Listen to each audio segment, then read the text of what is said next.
Hello दोस्तों, आपका अपना चैनल भीष्म अकादमी में स्वागत है। जैसा कि दोस्तों हम आज पाश्चात्य काव्यशास्त्र और भारतीय काव्यशास्त्र के अंतर्गत हम 8वां भाग लेकर आए हैं। और दोस्तों, यदि इससे पहले वाले भाग नहीं देखे हैं, यदि आप देखना चाहते हैं तो इसी सेशन के लास्ट में आपको प्लेलिस्ट का लिंक दिखाई देगा, उसमें क्लिक करके हमारे सभी वीडियो देख सकते हैं। और दोस्तों, यदि सेशन अच्छा लगे तो लाइक और शेयर ज़रूर करें, और चैनल पर नए हैं तो सब्सक्राइब कर लें, जिससे आने वाले सेशन का नोटिफिकेशन आपको सबसे पहले मिल सके। और दोस्तों, ये सभी प्रश्न यूथ कंपटीशन बुक में संकलित प्रीवियस ईयर प्रश्नों की श्रृंखला है, जो कि ये सभी प्रश्न हिंदी साहित्य UGC net, UP TGT PGT, Bihar TGT PGT, Jharkhand TGT PGT और DSSD PGT, KVS NBS EMRS, यानी कि भारत के किसी भी राज्य में जिसमें हिंदी साहित्य से संबंधित परीक्षाएं होती हैं, वे सभी प्रश्नों की ये प्रीवियस ईयर प्रश्नों की श्रृंखला है। यदि आप इनमें से कोई भी तैयारी कर रहे हैं या करना चाहते हैं तो आज ही हमसे जुड़कर तैयारी शुरू कर सकते हैं। और दोस्तों, यदि सेशन अच्छा लगे तो लाइक और शेयर ज़रूर करें, और चैनल पर नए हैं तो सब्सक्राइब कर लें, जिससे आने वाले सेशन का नोटिफिकेशन आपको सबसे पहले मिल सकें। और यदि हमारे सभी वीडियो देखना चाहते हैं तो इसी सेशन के लास्ट में आपको प्लेलिस्ट का लिंक दिखाई देगा, उसमें क्लिक करके हमारे सभी वीडियो देख सकते हैं। तो चलिए देर न करते हुए इस सेशन की शुरुआत करते हैं। ये काव्यशास्त्र का 8वां भाग है, तो चलिए शुरू करते हैं। प्रश्न है 351। उज्ज्वल नीलमणि ग्रंथ के लेखक कौन है? तो इसके लेखक रूप गोस्वामी है। विकल्प ए सही है। उज्ज्वल नीलमणि ग्रंथ के लेखक रूप गोस्वामी है। इसकी व्याख्या देखते हैं। इसके लेखक रूप गोस्वामी है। उज्ज्वल नीलमणि ये 15-16वीं शताब्दी की रचना है, और रूप गोस्वामी की है। काव्य प्रकाश 11वीं शताब्दी की है। मम्मट की है काव्य प्रकाश, ये 9वीं शताब्दी एक काव्य प्रकाश ये मम्मट की है। काव्य मीमांस राजशेखर की है, 9वीं शताब्दी की। और तंत्रलोक ये 10वीं शताब्दी का उत्तरार्ध अभिनव गुप्त की है। तंत्रालोक। प्रश्न है 352। अभिव्यक्तिवाद के प्रवर्तक हैं? तो अभिव्यक्तिवाद के प्रवर्तक हैं अभिनव गुप्त। विकल्प बी सही है। विकल्प बी सही है। और चलिए इसकी व्याख्या देखते हैं। अभिव्यक्तिवाद के प्रवर्तक अभिनव गुप्त हैं। और सिद्धांत और आचार व प्रवर्तक और दर्शन अभिव्यक्तिवाद अभिनव गुप्त प्रवर्तक हैं। और शैव दर्शन है इनका। और उत्पत्तिवाद या आरोपवाद भट्ट लोलट का सिद्धांत है। और मीमांस दर्शन है इनका। और अन्मितवाद शंकुक का सिद्धांत है। और ये न्याय दर्शन है इनका। ध्वनि सिद्धांत आनंदवर्धन का है। अगला प्रश्न है 353। रस सूत्र के व्याख्याकारों का सही अनुक्रम है? तो इनमें से सही अनुक्रम, तो इनमें सबसे पहले आएंगे भट्ट लोलट, फिर शंकुक, भट्ट लोलट शंकुक, फिर भट्टनायक, फिर अभिनव गुप्त। इसका उत्तर विकल्प सही है। चलिए इसकी व्याख्या देखते हैं। रस सूत्र के व्याख्याकारों में सही अनुक्रम है। रस सूत्र के व्याख्याकार और उनके सिद्धांत दर्शन भट्ट लोलट का है। सिद्धांत उत्पत्तिवाद आरोपवाद, और इनका दर्शन है मीमांस दर्शन। शंकुक का है अन्मितवाद सिद्धांत, और ये न्याय दर्शन है इनका न्याय दर्शन। भट्ट नायक का है भोगवाद या भुक्तिवाद, ये सांख्य दर्शन है। और अभिनव गुप्त का अभिव्यक्तिवाद सिद्धांत है, ये शैव सिद्धांत से संबंधित है। प्रश्न है अगला 354। व्यंजना शक्ति का कार्य क्या है? तो व्यंजना शक्ति का कार्य है मुख्यार्थ में छिपे अकथित अर्थ को व्यक्त करना, इस व्यंजना शक्ति का कार्य है। तो इसका उत्तर विकल्प डी सही है। चलिए इसकी व्याख्या देखते हैं। व्यंजना शक्ति का कार्य काव्य के मुख्यार्थ में छिपे अकथित अर्थ को व्यक्त करना होता है। अगला प्रश्न देखते हैं। प्रश्न है 355। रुद्रट वक्रोक्ति को शब्दालंकार मानते हैं? शब्दालंकार मानते हैं। इसे अर्थालंकार किसने माना है? तो इसे अर्थालंकार माना है दंडी ने। विकल्प सही है। और इसकी व्याख्या देखते हैं। रुद्रट वक्रोक्ति को शब्दालंकार मानते हैं, जबकि दंडी वक्रोक्ति को अर्थालंकार मानते हैं। वामन रीति संप्रदाय के प्रवर्तक हैं क्षेमेंद्र। औचित्य संप्रदाय के आनंदवर्धन ध्वनि संप्रदाय के प्रवर्तक हैं। प्रश्न है 356। इनमें से कौन भरत मुनि के रस सूत्र का व्याख्याकार है? तो इनमें से भट्ट लोलट भरत मुनि के रस सूत्र का व्याख्याकार है। तो इसका उत्तर विकल्प बी सही है। रस सूत्र के व्याख्याकार भट्ट लोलट हैं। भरत मुनि के रस सूत्र एवं उसके व्याख्याकार इस प्रकार हैं। इनका सूत्र है विभावा अनुभाव व्यभिचारी संयोग गाद्र रस निष्पत्ति। भरत मुनि रस संप्रदाय के प्रवर्तक हैं, और व्याख्याकार क्रम से भट्ट लोलट, फिर उसके बाद श्री शंकु, फिर भट्टनायक, फिर अभिनव गुप्त हैं। अगला प्रश्न है काव्य के काव्य शास्त्र के इन ग्रंथों को रचनाकारों के नाम से सुमेलित करिए। तो ये सुमेलित ध्वन्यालोक आनंदवर्धन का है, साहित्य दर्पण आचार्य विश्वनाथ का है, काव्य प्रकाश मम्मट का है, रस गंगाधर पंडित राज जगन्नाथ का है। तो इस प्रकार इसका उत्तर होगा 3 3 1 3 1 4 2 3 1 4 2। इसका उत्तर विकल्प बी सही है। काव्य शास्त्र के ग्रंथों एवं रचनाकारों का सही सुमेलन। काव्य शास्त्री ग्रंथ रचनाकाल आचार्य ध्वन्यालोक 9वीं शताब्दी का, आनंदवर्धन का, साहित्य दर्पण 14वीं शताब्दी, आचार्य विश्वनाथ का रस गंगाधर है, पंडित राज जगन्नाथ का ये 17वीं शताब्दी का, काव्य प्रकाश 11वीं शताब्दी मम्मट का है, और काव्य मीमांस 9वीं शताब्दी राजशेखर का है। प्रश्न है 358, अनमितवाद की अवधारणा किसकी है? तो ये है शंकुक की, विकल्प डी सही है। और इसकी व्याख्या देखते हैं। अनमितवाद की अवधारणा शंकुक ने दी है। सिद्धांत, अवधारणा, आचार और दर्शन। अनमितवाद शंकुक का है और ये न्याय दर्शन है इनका। भुक्तिवाद या भोगवाद भट्टनायक का है, ये सांख्य दर्शन है इनका। उत्पत्तिवाद आरोपवाद भट्टलोलट का है इनका। मीमांस दर्शन अभिव्यक्तिवाद अभिनवगुप्त का है, ये शैव दर्शन है इनका। रस सिद्धांत भरत मुनि का है। साधारणीकरण भट्टनायक का है। भट्ट ध्वनि सिद्धांत आनंदवर्धन का है। इस प्रकार ये व्याख्या हुई। और अगला प्रश्न है प्रश्न 359, निम्नलिखित में से कौन सा काव्य गुण नहीं है?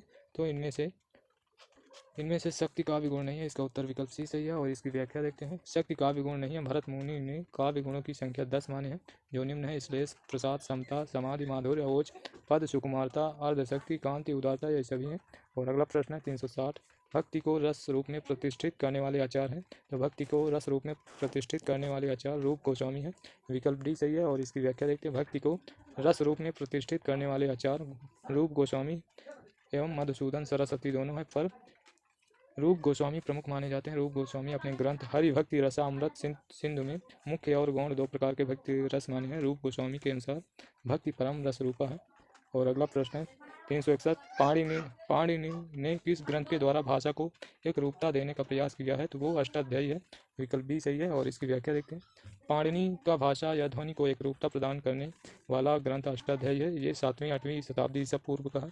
और पाणिनि का अष्टाध्यायी का कात्यायन की वार्तिका और पतंजलि का महाभाष्य तीनों ने मिलकर व्याकरण को उच्चतम बिंदु तक पहुंचाया है। अष्टाध्यायी में प्रत्याहार, सूत्र, कारक, संक्षिप्तता, शब्द व्युत्पत्ति, पद विभाग, वर्ण विकार इत्यादि वर्णन है। इसमें लगभग 4000 सूत्र हैं। प्रश्न 362, निम्नलिखित सिद्धांतों और चिंतकों को सही सुमेलित कीजिए। तो चलिए सुमेलित कहते हैं। अनमितवाद ये शंकुक का है, और उत्पत्तिवाद या आरोपवाद ये भट्टलोलट का है, साधारणीकरण ये भट्टनायक का है, अव्यक्तिवाद अभिनवगुप्त का है। तो इस प्रकार इसका उत्तर होगा 3 3 4 3 4 2 1 3 4 2 1। इसका उत्तर विकल्प ए सही है। और इस यहाँ पर सिद्धांत है, प्रवर्तक है अनमितवाद शंकुक का, उत्पत्तिवाद या आरोपवाद भट्टलोलट का, साधारणीकरण भट्टनायक का, अव्यक्तिवाद अभिनवगुप्त का, रस सिद्धांत भरत मुनि का है। अगला प्रश्न 363, भरत मुनि के रस सूत्र में निम्नलिखित में से किसका उल्लेख नहीं है? तो इनमें उल्लेख स्थायी भाव का नहीं है, विकल्प ए सही है। इनमें स्थायी भाव का उल्लेख नहीं है, विकल्प ए सही। इसकी व्याख्या देखते हैं। भरत मुनि के रस सूत्र में स्थायी भाव का उल्लेख नहीं है। आचार्य भरत मुनि ने अपने ग्रंथ नाट्य शास्त्र में रस सूत्र की व्याख्या की है। भरत मुनि का रस सूत्र विभावानुभाव, व्यभिचारी, संयोगाद्र, रस निष्पत्ति। प्रश्न है 364, शब्द की 2 अर्थी योजना से कौन सा अलंकार होता है?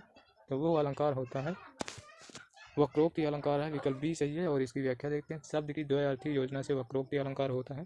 वक्रोक्ति अलंकार जहाँ पर वक्ता के कथन का श्रोता द्वारा वक्ता के अभिप्रेत आशय से श्लेष अथवा काकु उक्ति से भिन्न अर्थ लगाया जाए, वहाँ वक्रोक्ति अलंकार होता है। वक्रोक्ति में शब्द के 2 अर्थ होते हैं, जैसे गौरव सालनी प्यारी हमारी, सदा तुम ही एक इष्ट हो ना गौ नहीं हो अवसा, अली निहू नहीं अस्काहे कहे। और अगला प्रश्न 365, आचार और उनके सिद्धांतों के साथ सुमेलन। तो भट्टलोलट का है आरोपवाद या उत्पत्तिवाद, शंकुक का है अनमितवाद, और भट्टनायक का है भुक्तिवाद, और अभिनवगुप्त का है अभिव्यक्तिवाद। तो इस प्रकार इसका उत्तर होगा 2 4 5 2 4 5 1। इसका उत्तर विकल्प डी सही है, विकल्प डी। इसकी व्याख्या देखते हैं। इसके बारे में बहुत बार पढ़ चुके हैं। अगला प्रश्न 366, लक्षण ग्रंथ का अर्थ है। तो लक्षण ग्रंथ का अर्थ है काव्यांग विवेचन, विकल्प बी सही है। और चलिए इसकी व्याख्या देखते हैं।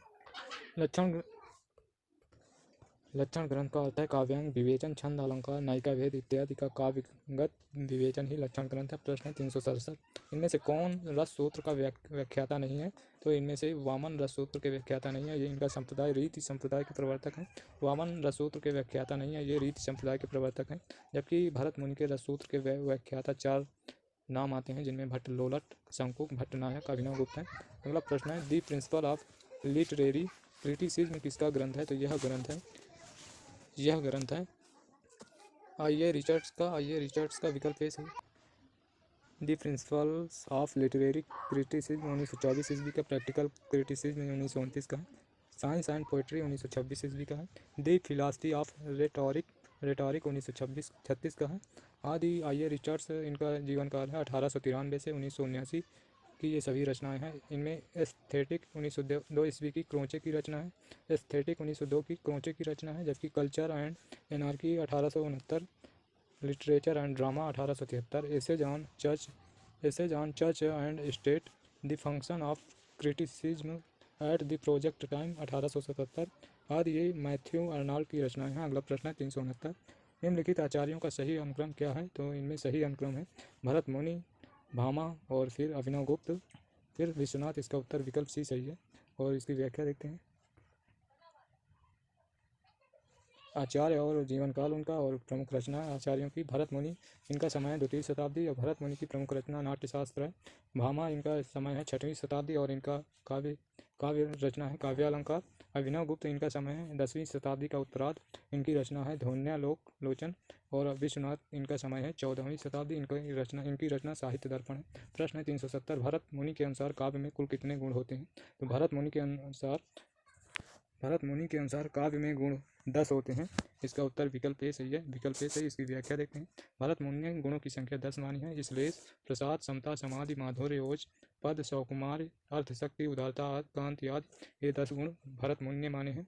मम्मट, भामा, आनंदवर्धन ने गुणों की संख्या 3 मानी है। माधुर्य गुण, ओज, प्रसाद ये इन्होंने 3 माना है। अगला प्रश्न है 371, भारतीय काव्यशास्त्र के प्रमुख काव्यशास्त्रियों का सही क्रम क्या है? तो प्रमुख काव्यशास्त्रियों का सही क्रम है भरत मुनि, इनका समय है 2वीं शताब्दी भरत मुनि, और फिर आनंदवर्धन का 9वीं शताब्दी है, और विश्वनाथ का 14वीं, जगन्नाथ का ये इनका 17वीं। तो इस प्रकार इसका उत्तर विकल्प बी सही है। चलिए इसकी व्याख्या देखते हैं।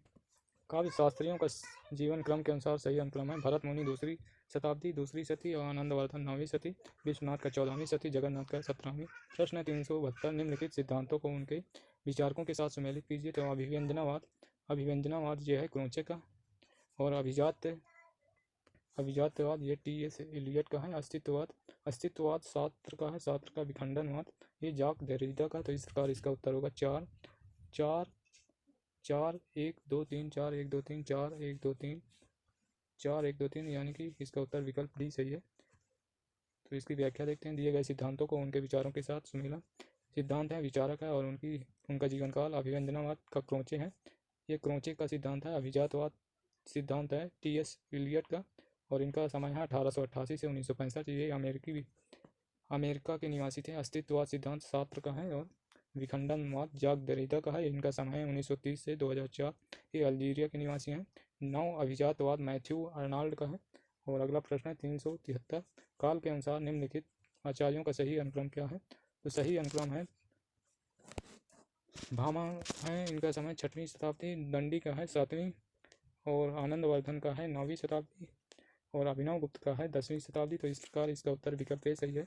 और इसकी व्याख्या देखते हैं। भामा का काव्यालंकार इनकी रचना है, समय है 6वीं, दंडी की रचना है काव्यादर्श, और दंडी का समय 7वीं शताब्दी। आनंदवर्धन की रचना है ध्वन्यालोक, और इनका समय है 9वीं शताब्दी। अभिनव गुप्त की रचना है ध्वन्यालोक लोचन टीका, इनका समय है 10वीं शताब्दी। अगला प्रश्न है 374, निम्नलिखित अवधारणाओं के साथ उनके संस्थापकों को सम्मिलित कीजिए। तो सहृदय है ये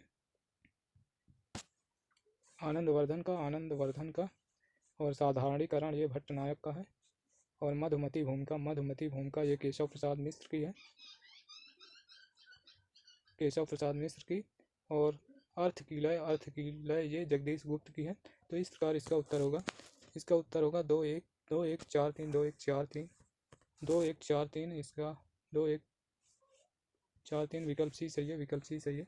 और इसकी व्याख्या देखते हैं। दी गई अवधारणाओं के साथ उनके संस्थापकों का सही सुमेलन। अवधारणा और संस्थापक सहृदय आनंदवर्धन संस्थापक हैं। साधारणीकरण भट्टनायक की है। मधुमती भूमिका ये अवधारणा है। केशव प्रसाद मिश्र की। अर्थ कील है ये गिरीश चंद्र गुप्त की है। अगला प्रश्न है 375।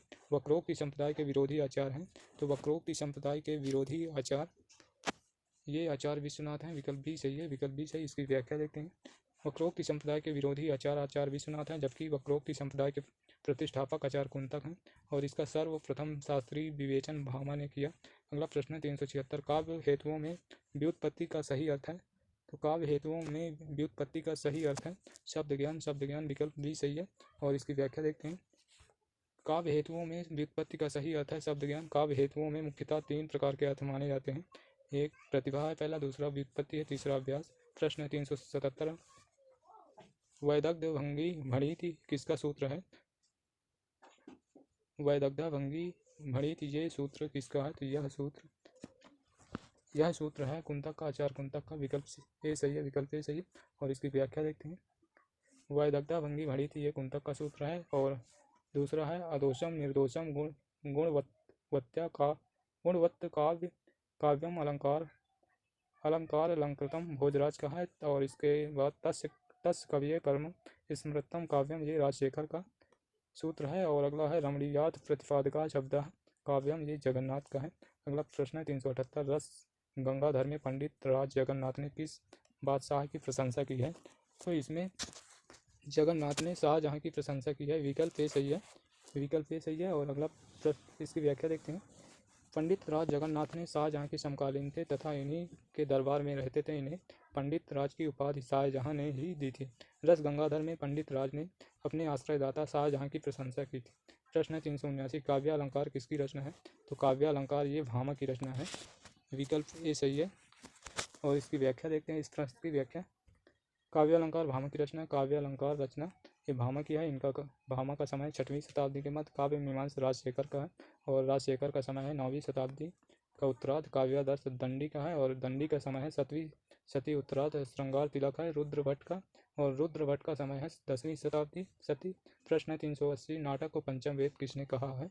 तो नाटक को पंचम वेद भरत मुनि ने कहा है। विकल्प सी सही। इसकी व्याख्या देखते हैं। आचार्य भरत मुनि ने अपने ग्रंथ नाट्य शास्त्र में नाटक को पंचम वेद की संज्ञा दी है, जबकि धनंजय ने 10 रूपक नामक ग्रंथ की रचना की है। और भट्टनायक ने सर्वप्रथम साधारणीकरण की अवधारणा दी है। प्रश्न 381। काव्यालंकार संग्रह के रचनाकार हैं। तो काव्यालंकार संग्रह के रचनाकार हैं उद्भट हैं। विकल्प ए सही है। और इसकी व्याख्या देखते हैं। काव्यालंकार संग्रह ये 9वीं शताब्दी शती पूर्वाद उद्भट का है। काव्यालंकार 6वीं शती का मध्यकाल ये भामा का है। काव्यादर्श दंडी का है। 7वीं शती का उत्तरार्ध दंडी का समय है।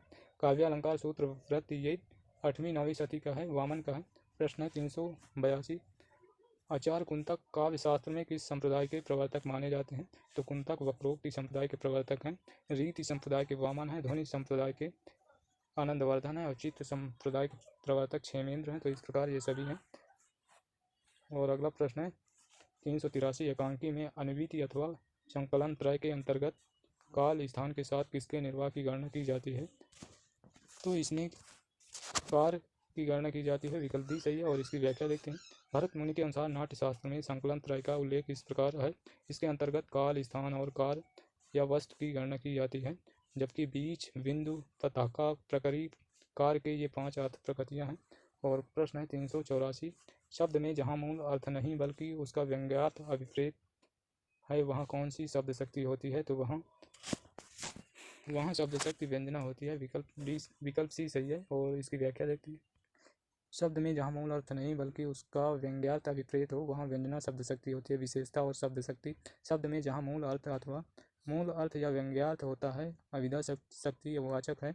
और जहाँ मुख्यार्थ बाधित होता है तथा लक्ष्यार्थ आए लक्षणा लक्ष्य और लक्ष्यार्थ। जहाँ पर मुख्यार्थ तथा लक्ष्यार्थ दोनों बाधित हों और व्यंग्यार्थ अभिष्ट होता है वहाँ व्यंजना व्यंजक व्यंग्यार्थ होती है। अगला प्रश्न है 385। काव्य दोष की परिभाषा इनमें से सबसे पहले किसने दी है। तो इनमें सबसे पहले वामन ने दी है। विकल्प सी सही है। विकल्प सी सही। इसकी व्याख्या देखते हैं। वामन ने काव्य दोष की सर्वप्रथम परिभाषा दी है और कहा गुण विपर्या आत्मानो दोषा गुण विपर्या आत्मानो दोषा अर्थात गुण की आत्मा के विपरीत अवयव दोष है।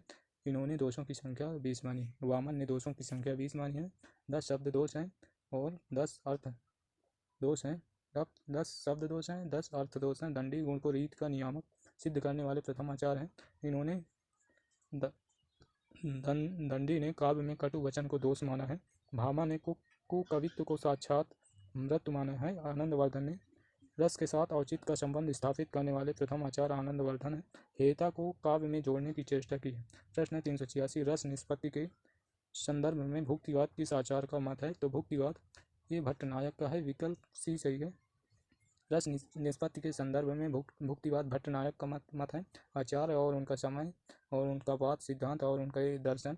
भट्टलोलट का समय है 9वीं सदी और इनके सिद्धांत है उत्पत्तिवाद या आरोपवाद और भट्टलोलट का दर्शन है मीमांसा दर्शन। भट्ट शंकुक का समय है 9वीं सदी और इनका सिद्धांत है अन्मितवाद और भट्ट शंकुक का दर्शन है न्याय दर्शन। भट्टनायक का समय है 10वीं शताब्दी और इनका सिद्धांत है भुक्तिवाद या भोगवाद। भट्टनायक का दर्शन है सांख्य दर्शन और अभिनव गुप्त का समय है 10वीं शताब्दी उत्तरार्ध और अभिनव गुप्त का सिद्धांत अभिव्यक्तिवाद और अभिनव गुप्त का दर्शन है शैव दर्शन। और अगला प्रश्न है 387 निम्नलिखित में से कौन सा कथन आचार्य विश्वनाथ का नहीं है? तो इनमें से आचार्य विश्वनाथ का रस अपने आकार से भिन्न रूप में आस्वादित किया जाता है। इसका उत्तर विकल्प बी सही है। और इसकी व्याख्या देखते हैं। रस अपने आकार से भिन्न रूप में आस्वादित किया जाता है और ये कथन आचार्य विश्वनाथ का नहीं है। आचार्य विश्वनाथ का कथन निम्नलिखित है। रस अखंड है, रस स्वप्रकाश है, रस वेदांतर स्पर्श शून्य है और आनंदमय है, चिन्मय है, ब्रह्मा स्वत सहोदर है, लोकोत्तर चमत्कार प्राण है, रस अपने आकार से अभिन्न होता है। ये सभी हैं। अगला प्रश्न 388 ध्वन्यालोक किस शताब्दी का ग्रंथ है? तो ध्वन्यालोक 9वीं शताब्दी का ग्रंथ है। विकल्प सी सही है। विकल्प सी से इसकी व्याख्या देखते हैं। ध्वन्यालोक 9वीं शताब्दी का ग्रंथ है जिसकी रचना आनंदवर्धन ने किया। आनंदवर्धन ने काव्य शास्त्र में ध्वनि संप्रदाय का प्रवर्तन किया है। प्रश्न है 389 इनमें से कौन सा विचारक मार्क्सवादी है? तो इनमें से जॉर्ज लुकाच मार्क्सवादी हैं। विकल्प बी सही है। और इसकी व्याख्या देखते हैं। जॉर्ज लुकाच एक पाश्चात्य काव्यशास्त्री एवं मार्क्सवादी विचारक हैं, जबकि लियो लावेंथल, इपोलित पेन, जाक देरिडा आदि उत्तर आधुनिकतावाद विचारधारा के पाश्चात्य काव्यशास्त्री हैं। प्रश्न है 390 बायोग्राफिया लिटरेरिया का प्रकाशन वर्ष है। तो बायोग्राफिया लिटरेरिया का प्रकाशन वर्ष 1817 है। और इसकी व्याख्या बायोग्राफिया लिटरेरिया इसका प्रकाशन वर्ष 1817 है। सैमुअल टेलर कॉलरिज इनका समय है 1772 से 1834। बायोग्राफिया लिटरेरिया सैमुअल टेलर की रचना है और इनका जन्म इंग्लैंड में हुआ। कॉलरिज की अन्य महत्वपूर्ण रचनाएं हैं द फ्रेंड 1817 की है। दूसरी है एंड टू रिफ्लेक्शन 1825 की है। अगली है चर्च एंड स्टेट, ये 1830 की है। और इसके बाद confessions of an inquiry spirit, ये 1840 की है। ये सभी कॉलरिज की रचनाएं हैं। प्रश्न 391 निम्नलिखित में से डॉक्टर जॉनसन की कृति कौन सी है? तो इनमें डॉक्टर जॉनसन की कृति रैम्बलर है। विकल्प से इसकी व्याख्या देखते हैं। एक तरफ रचना है, उनकी रचना का रैम्बलर रचना है। डॉक्टर जॉनसन की एस्थेटिक है वेनेदेतो क्रोचे की। साइंस एंड पोएट्री ये है आइए रिचर्ड्स की। और इल्यूजन एंड रियलिटी ये कॉकडेल की है। और प्रश्न है 392 निम्नलिखित में से कौन सा समीक्षक नई आलोचना से संबंधित नहीं है? तो इनमें से रोला बात है, ये नई समीक्षक का नई आलोचना से संबंधित नहीं है।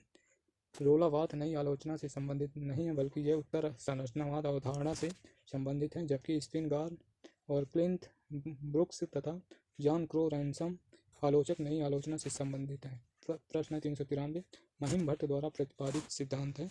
तो महिम भट्ट द्वारा प्रतिपादित सिद्धांत है अनुमानवाद। विकल्प ए सही है। और इसकी व्याख्या देखते हैं। महिम भट्ट प्रतिपादित सिद्धांत है अनुमानवाद, जबकि अभिनंदनावाद क्रोचे द्वारा प्रतिपादित है। प्रश्न 394 चंपू के दो भेद हैं। तो चंपू के दो भेद हैं विरुद्ध और करम्भक, ये दोनों हैं। विकल्प डी सही है। और इसकी व्याख्या देखते हैं। गद्य एवं पद्य मिश्रित काव्य रचना चंपू काव्य कहलाती है। इस नवीन काव्य शैली की रचना विश्वनाथ ने राजस्तुति के लिए की तथा इसे दो भागों में विभक्त किया, विरुद्ध और करम्भक। प्रश्न 395 निम्नलिखित में से किस आचार्य ने अलंकार और अलंकार में अभेद माना है? तो वो हैं आचार्य रामचंद्र शुक्ल। विकल्प डी सही है। और इसकी व्याख्या देखते हैं। आचार्य रामचंद्र शुक्ल ने काव्य शास्त्रीय ग्रंथ रस मीमांस के वर्णन में अलंकार को विशेष रूप में स्वीकार किया है। और स्वीकार करते हुए रसानुकूल अलंकारों का ग्रहण मानते हैं। आचार्य शुक्ल के अनुसार आलंबन विभाग के अंतर्गत आने वाले वस्तु का वास्तविक स्वरूप ही अलंकार है और उसमें आरोपित की गई वस्तुएं अलंकार कहलाती हैं।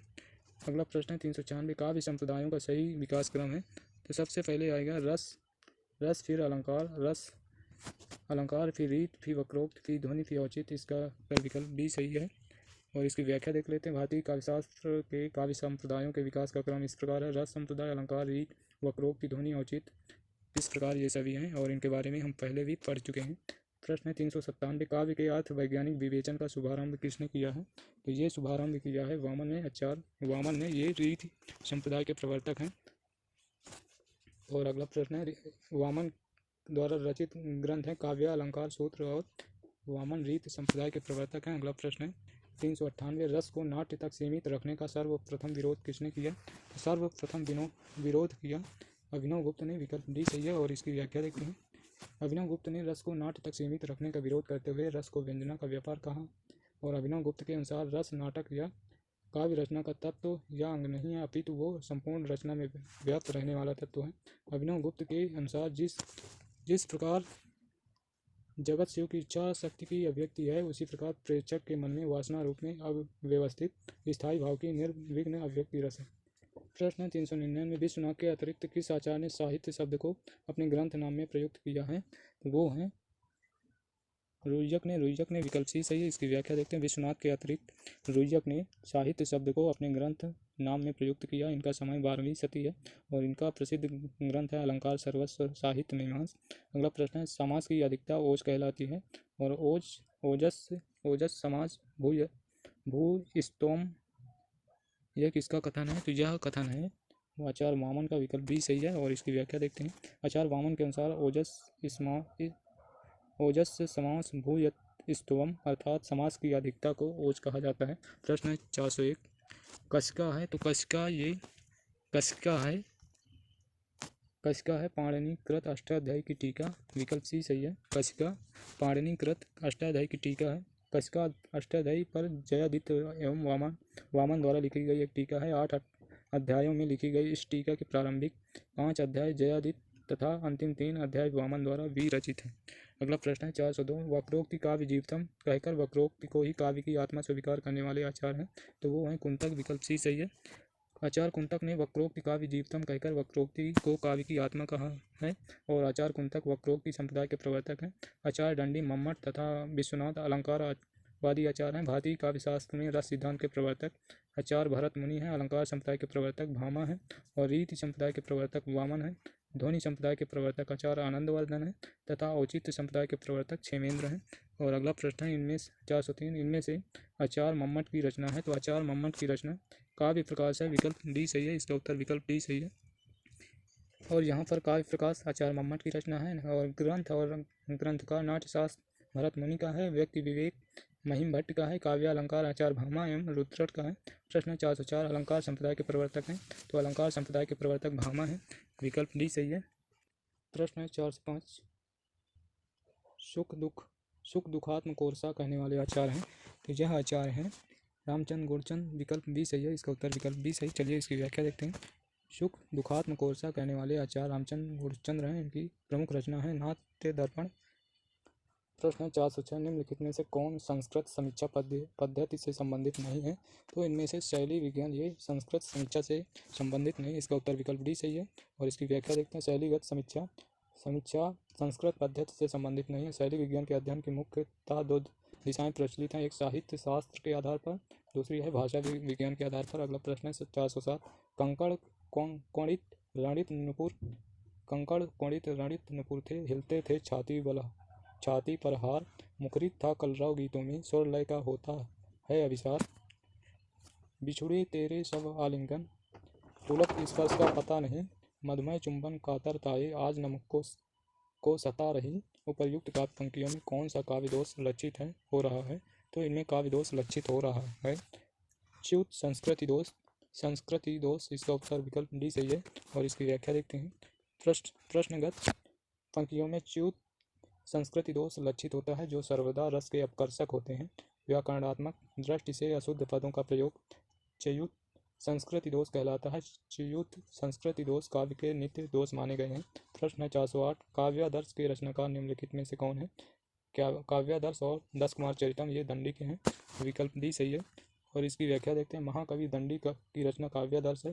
काव्यादर्श दंडी की परिपक्वा अवस्था की कृति है। महाकवि दंडी की अन्य रचनाएं 10 कुमार चरितम, आवंती सुंदरी कथा, कला परिच्छेद, छंदो विरचित तथा द्विसंधान काव्य हैं। महाकवि माघ की रचना शिशुपाल वधम, भास की स्वप्नवास दत्तम और तथा प्रतियोगन नारायण ये दोनों भास की रचनाएं हैं।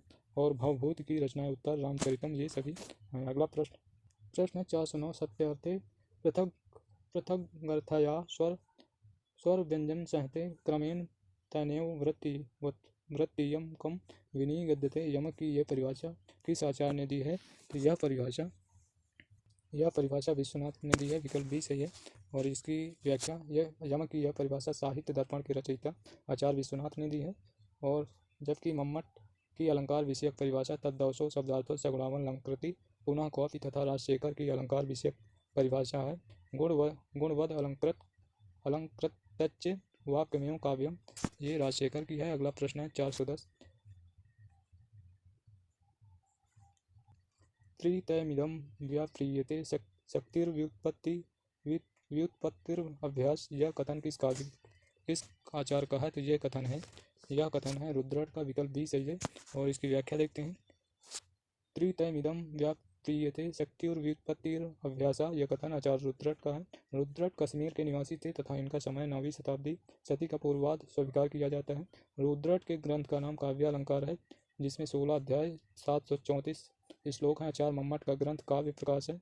जयदेव का ग्रंथ है गीत गोविंद, चंद्रालोक ये दोनों हैं। आचार्य भामह का ग्रंथ का नाम भी काव्यालंकार है और रुद्रट के ग्रंथ का नाम भी काव्यालंकार।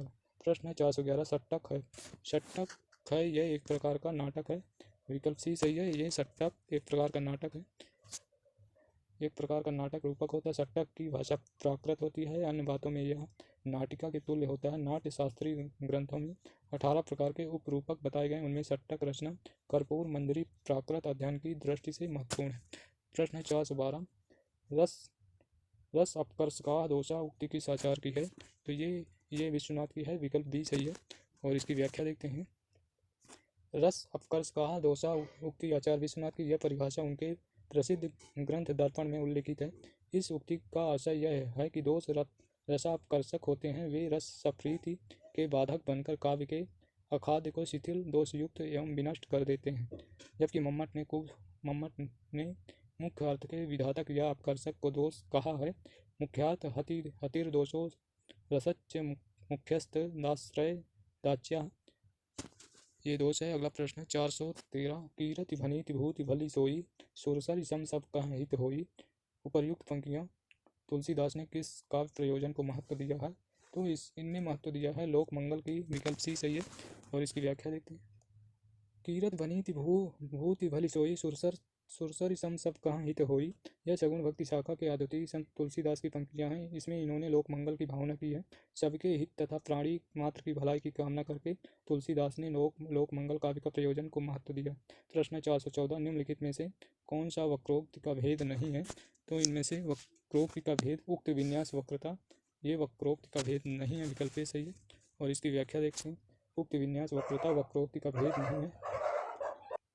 वक्रोक्ति के प्रवर्तक आचार्य कुंतक ने अपने ग्रंथ वक्रोक्ति जीवितम में वक्रोक्ति के 6 भेद माने हैं। वर्ण विन्यास वक्रता, दूसरा है पद पूर्वाध वक्रता, तीसरा पद पराध वक्रता, चौथा है वाक्य वक्रता, पांचवा है प्रकरण वक्रता, छठवां है प्रबंध वक्रता। अगला प्रश्न 415, चिर जीवों जोरी जुरे क्यों ना सने गंभीर, क्यों घटिए ब्रस भानुजा वे हलदर के वीर, उपर्युक्त दोहे में कौन सी शब्द शक्ति है?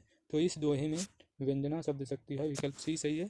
और इसकी व्याख्या देखते हैं। उपर्युक्त दोहे में व्यंजना शब्द शक्ति है। व्यंजना शब्द शक्ति किसी शब्द के मुख्यार्थ में छिपे अकथित अर्थ का बोध होता है, उसे व्यंजना कहते हैं। प्रश्न 416, प्रसन्नता शब्द में कौन सी ध्वनि है?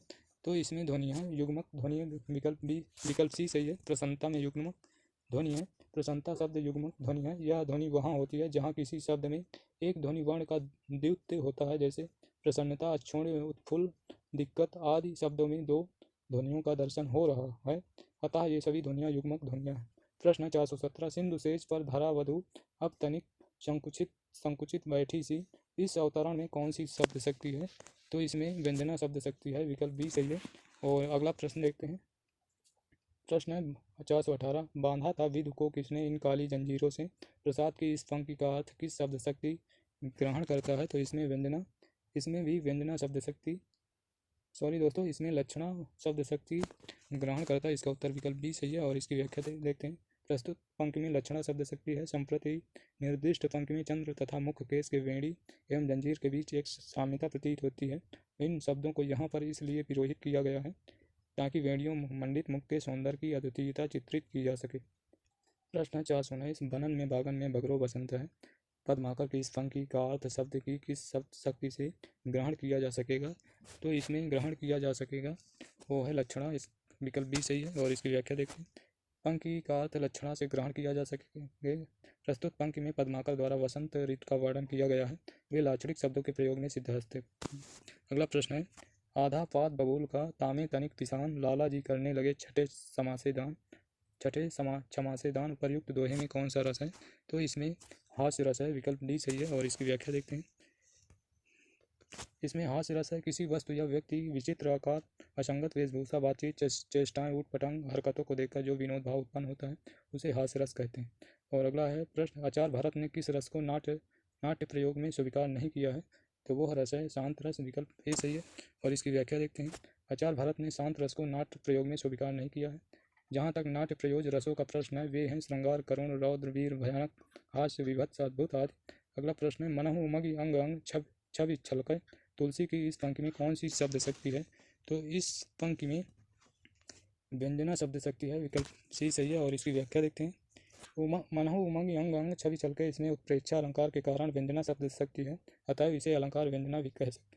प्रश्न 423 मैं जो नया ग्रंथ विलोकता हूँ, मात मुझे सो नव मित्र साहय देखूँ, उसे मैं नित्य बार बार मानो मिला मित्र मुझे पुराना। उपर्युक्त काव्यांश में प्रयुक्त काव्य गुण का नाम है, तो इसमें काव्य गुण का नाम है माधुर्य गुण, विकल्प सी सही है। और इसकी व्याख्या देखते हैं। उपर्युक्त काव्यांश में काव्य गुण माधुर्य है, और माधुर्य का अर्थ है मधुरता या मिठास। काव्य में जब कोमल वर्णों या माधुर्य गुण आता है, काव्य का वह गुण जो चित्र को द्रवित और आनंद विभोर कर दे, माधुर्य गुण कहलाता है। प्रश्न अगला 424 न कांतामपि निर्भूषम विभाति वनिता मुखम, इस उक्ति के लेखक हैं? तो इस उक्ति के लेखक हैं भामा, जो कि अलंकार संप्रदाय के प्रवर्तक हैं। इसका उत्तर विकल्प ए सही है। उपर्युक्त पंक्ति के लेखक अलंकार संप्रदाय के लेखक आचार्य भामा हैं। अलंकार विषय पर इनकी महत्वपूर्ण रचना काव्य अलंकार है। प्रश्न 425 वीर रस प्रधान रचना में कौन सा गुण होता है? तो इसमें वीर रस प्रधान कविता में ओज गुण होता है, विकल्प ए सही है। और इसकी व्याख्या देखते हैं। वीर रस प्रधान रचना में ओज गुण प्रधान होता है, माधुर्य गुण में श्रृंगार रस, शांत रस तथा करुण रस होता है, और प्रसाद गुण सभी रसों में पाया जाता है। प्रश्न 426 जहाँ शब्द प्रत्यक्ष अर्थ को त्याग कर किसी और ही अर्थ की प्रतीति कराए जो उसके प्रत्यक्ष अर्थ की अपेक्षा अधिक चमत्कारपूर्ण हो, काव्य शास्त्र के अनुसार यह किसका लक्षण है? तो यह लक्षण है ध्वनि का, विकल्प सी सही है। अगला इसकी व्याख्या देख लेते हैं। जहाँ शब्द प्रत्यक्ष अर्थ को त्याग कर किसी और ही अर्थ की प्रतीति कराए जो उसके प्रत्यक्ष अर्थ की अपेक्षा अधिक चमत्कारपूर्ण हो, काव्य शास्त्र के अनुसार ध्वनि सिद्धांत का लक्षण है। प्रश्न 427 ध्वनि संप्रदाय के व्यवस्थित करने का श्रेय जाता है, तो वो है आनंदवर्धन, विकल्प ए सही है। विकल्प दोस्तों इसमें ध्वनि संप्रदाय के व्यवस्थित करने का श्रेय किसे जाता है? दोस्तों आनंदवर्धन तो ध्वनि संप्रदाय के प्रवर्तक हैं, लेकिन इसका श्रेय व्यवस्थित करने का श्रेय अभिनव गुप्त को जाता है। इसका उत्तर विकल्प सी सही है। और इसकी व्याख्या देखते हैं। ध्वनि संप्रदाय को व्यवस्थित करने का श्रेय अभिनव गुप्त को जाता है। अभिनव गुप्त ने ध्वन्यालोक लोचन नामक ग्रंथ लिखा है, और ध्वनि संप्रदाय के प्रवर्तक आनंदवर्धन है, जबकि आचार्य कुंतक वक्रोक्ति के प्रवर्तक हैं। प्रश्न 428 संकलन त्रय में कौन नहीं है? तो संकलन त्रय में कथानक नहीं है, विकल्प डी सही है। संकलन त्रय में कथानक नहीं है। और इसकी व्याख्या देखते हैं। कथानक संकलन त्रय के अंतर्गत नहीं आता, जबकि संकलन त्रय के अंतर्गत वस्तु, कार्य, स्थान, काल, समय आता है। प्रश्न है 429, निम्नलिखित में कौन सा अर्थ प्रकृतियों के अंतर्गत नहीं आता है? तो इनमें अर्थ प्रकृतियों के अंतर्गत विषादांत नहीं आता, विकल्प डी सही है। और इसकी व्याख्या देखते हैं। विषादांत अर्थ प्रकृतियों के अंतर्गत नहीं आता। नाटक के फलस्वरूप प्रयोजन की सिद्धि के लिए मिलकर व्यापार करने वाली अनेक अवान्तर घटनाएं अर्थ प्रकृतियां कहलाती हैं। इनकी संख्या 5 है। बीज, बिंदु, पताका, प्रकरी, कार्य। अर्थ प्रकृतियां की संख्या 5 है। बीज, बिंदु, पताका, प्रकरी, कार्य। और अगला प्रश्न है 430, जो कि आज के सेशन का ये लास्ट प्रश्न होगा। तो चलिए पढ़ते हैं। इनमें कौन नाट्य वृत्तियों के अंतर्गत नहीं है? तो इनमें इनमें भारतीय नाट्य वृत्तियों के अंतर्गत नहीं है। तो इसका उत्तर विकल्प डी सही है। और इसकी व्याख्या देखते हैं। दोस्तों, इनमें से नाट्य वृत्तियों के अंतर्गत नहीं आती है। और सात्विक, आर्भटिक, कैस्की ये सभी आती हैं। तो ये रहा आज के सेशन का लास्ट प्रश्न। और दोस्तों, हम आपसे रिक्वेस्ट करेंगे कि यदि सेशन अच्छा लगा हो तो लाइक और शेयर ज़रूर करें, और चैनल पर नए हैं तो सब्सक्राइब कर लें, जिससे आने वाले सेशन का नोटिफिकेशन आपको सबसे पहले मिल सके। और यदि हमारे सभी वीडियो देखना चाहते हैं तो इसी से अभी आपको प्लेलिस्ट का लिंक दिखाई देगा, उसमें क्लिक करके हमारे सभी वीडियो देख सकते हैं। तो चलिए फिर मिलते हैं नेक्स्ट सेशन में। तब तक के लिए बाय और धन्यवाद। जय हिंद, जय भारत, वंदे।